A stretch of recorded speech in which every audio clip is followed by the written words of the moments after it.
At 00:53 UTC on September 22, 1979, an American spy satellite orbiting thousands of miles above Earth detected something that should have been impossible to miss.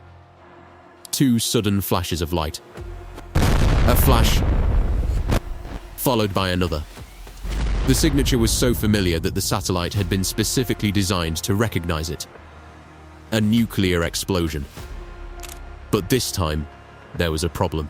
The flash had appeared over one of the most isolated regions on Earth, far out over the ocean, near the waters between southern Africa and Antarctica. There was no known nuclear test site. No country had announced a test. No explosion had been reported. And yet, something had just lit up the darkness. The satellite was Vela 6911. Part of an American surveillance system built during the Cold War to detect clandestine nuclear explosions. Its sensors had already seen this pattern 41 times before, and those 41 detections had been associated with actual nuclear detonations. This time, American intelligence officials had a mystery. Was Vela 6911 witnessing the detonation of a nuclear weapon? Or had one of America's most important early warning systems finally made a mistake?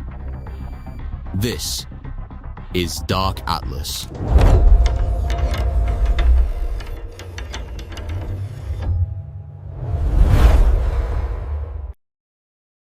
If you enjoy true stories about Cold War secrets, unexplained events, hidden military operations, and the mysteries buried inside history, subscribe to Dark Atlas.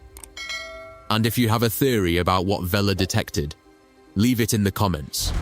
Because by the end of this story, the evidence will point in several very different directions. The Vela satellites weren't ordinary observation satellites. They carried specialized optical sensors known as bang meters, designed to detect the distinctive light pattern produced by a nuclear explosion. And nuclear detonations create something unusual. The first burst of light is extremely bright. Then, for a brief moment, the expanding shockwave can make the fireball appear to dim. As the fireball expands and becomes visible again, a second rise in brightness can appear. A double flash. That pattern became one of the signatures American analysts watched for in the skies above Earth. And on September 22, 1979, Vela 6911 recorded one. But the strange signal wasn't the only thing that made the event important. The suspected location was thousands of miles from the United States. The nearest inhabited territories were tiny islands scattered across the remote southern oceans. And if the signal really was a nuclear explosion, someone had just conducted a secret test without telling the world. American intelligence agencies immediately began investigating. Aircraft were sent into the region. Scientists examined atmospheric conditions. Military analysts studied the satellite data. The question was simple: what had Vela 6911 actually seen? Because if it was a bomb, the United States had just witnessed evidence of a secret nuclear capability.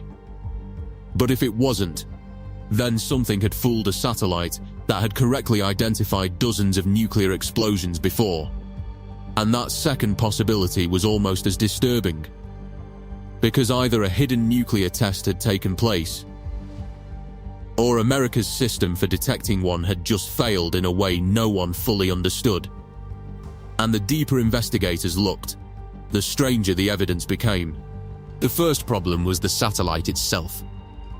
If Vela 6911 had detected a nuclear explosion, the United States needed to know exactly what had happened. But the evidence wasn't clean. The satellite's optical sensors had recorded the characteristic double flash. Yet one important measurement didn't fit perfectly.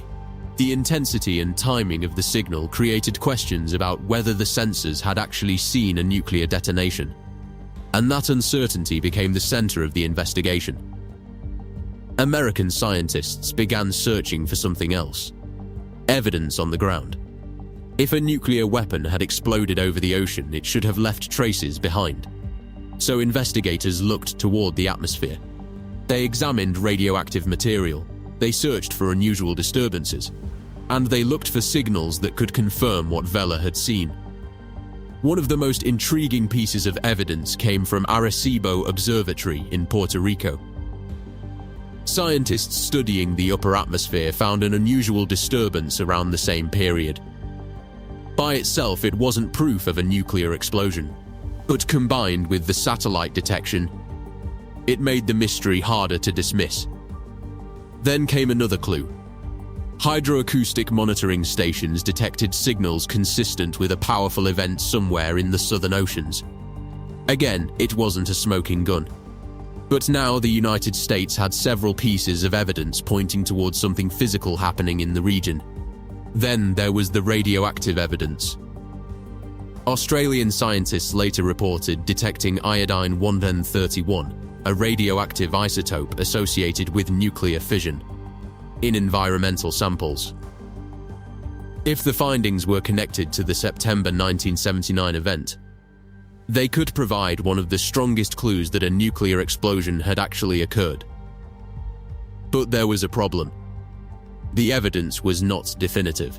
The samples could not, by themselves, identify the source.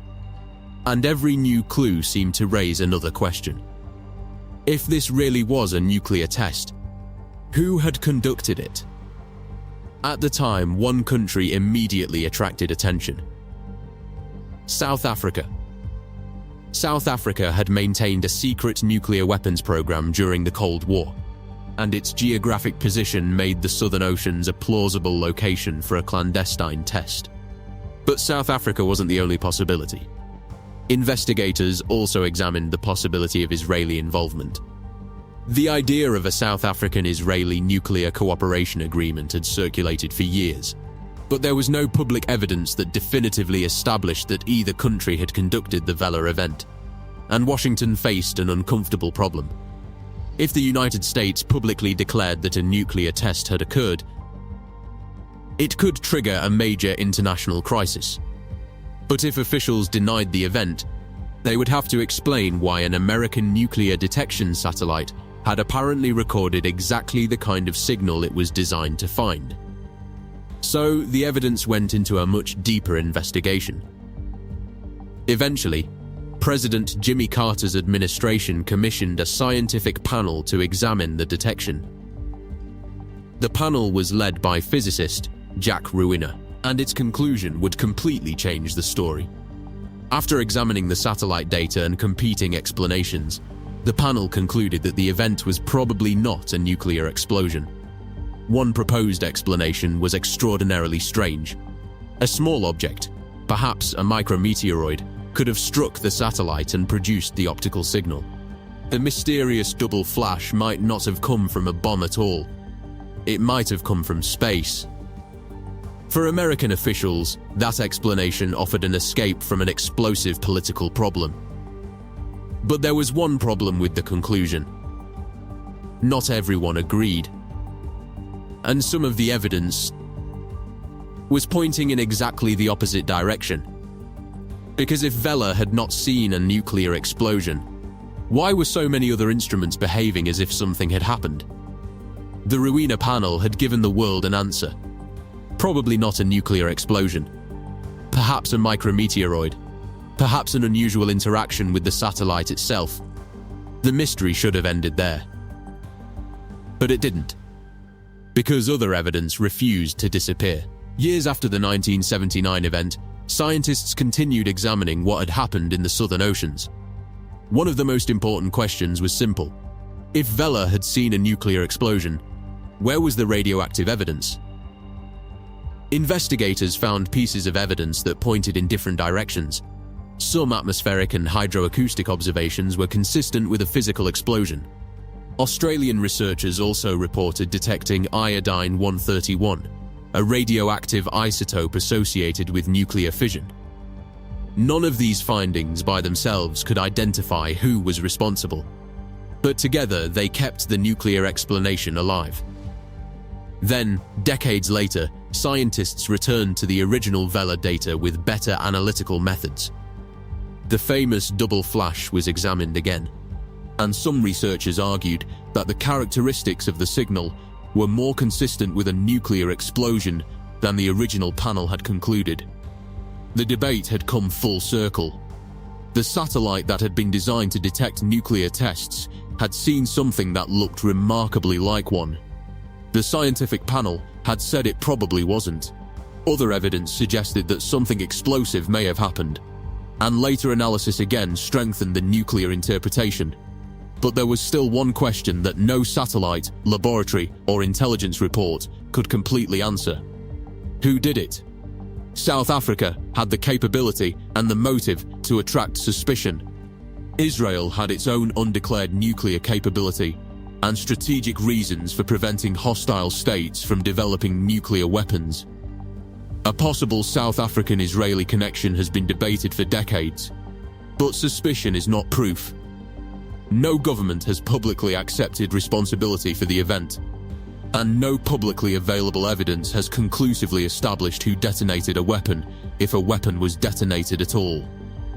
That is what makes the Vela Incident so extraordinary. It isn't simply a story about a mysterious flash, it's a story about the limits of intelligence. America had built satellites specifically to watch for the world's most dangerous weapons. On September 22, 1979, one of those satellites saw something that looked exactly like the nightmare it had been designed to find.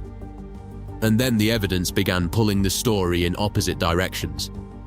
One investigation said probably not. Other evidence suggested possibly yes.